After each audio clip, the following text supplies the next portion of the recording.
We've got an I-Team follow-up tonight on questions of corruption in New Jersey. The state attorney general is facing some pointed questions about what his office is doing or not doing amid a growing list of allegations in two area towns. Our chief investigative reporter, Jonathan Dienst, is firing those questions. He's live in the newsroom now with more. Jonathan? David, for 18 months, we've been reporting on numerous corruption questions in North Bergen linked to that town's Democratic machine. And now in Linden, the number 2 Democrat in the state Senate is facing allegations of stealing from taxpayers. So we asked the state attorney general about both. We don't confirm or deny the existence of investigations, period. That was the answer from Attorney General Kabir Graywall regarding allegations of corruption in communities linked to 2 of the most powerful Democratic state senators. Deputy Majority Leader Nicholas Scutari is accused of ripping off taxpayers of more than $150,000 for not showing up for work repeatedly over the years as Linden's town prosecutor.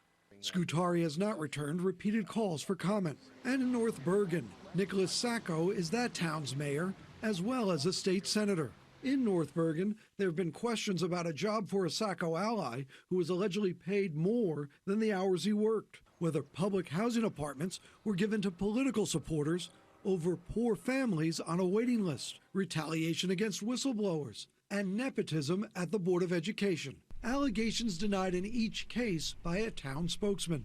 Speaking generally, the Attorney General said his office was slow at first in focusing on allegations of corruption in the state. If I have one regret about last year, it's not standing up our Office of Public Integrity and Accountability earlier in my administration. He said an independent anti-corruption body with more resources is now up and running to work with whistleblowers. While I am appointed by the governor, I'm constitutionally independent. We will run out each and every allegation and follow the evidence wherever it leads, regardless to whomever it leads. In our most recent reporting, some town workers raised the concern of possible voter fraud in North Bergen. And the reason why they have their addresses in North Bergen, even though they don't live there, is because they're expected to vote when elections roll around. We highlighted 3 possible cases out of about 24 we found where workers with out-of-town addresses voted in town. A town spokesman has denied any impropriety by workers.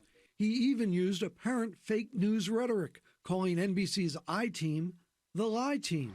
For questions we raised about past votes by North Bergen detective Mark Franson, seen here in Trenton alongside Mayor Sacco. NBC obtained multiple records where Detective Franson lists his home address in Saddlebrook in Bergen County. His 2006 mortgage on that Saddlebrook house states that he resides there. The mortgage states Franson's loan would be in default if Franson provided inaccurate information about the home being his principal residence. Other documents pointing to the Saddlebrook home as Franson's primary residence, a medical collection notice in 2006, and federal court bankruptcy filings by Franson in 2015 and 17. But from the time Franson signed that mortgage in 2006 through 2014, voting records show he voted 26 times using a different address, a Hudson County address in North Bergen. It was a condo owned by his parents until 2010. The spokesman says NBC is smearing Detective Franson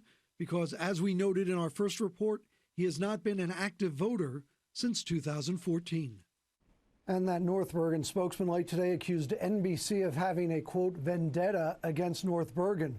Quote, it's absolutely disgraceful to see NBC News continue to smear this dedicated police officer who has done nothing wrong by exposing his private, personal financial records just to advance their biased, false, and politically motivated attacks. We stand by our reporting and will continue to work these stories. Jonathan Dienst, News 4.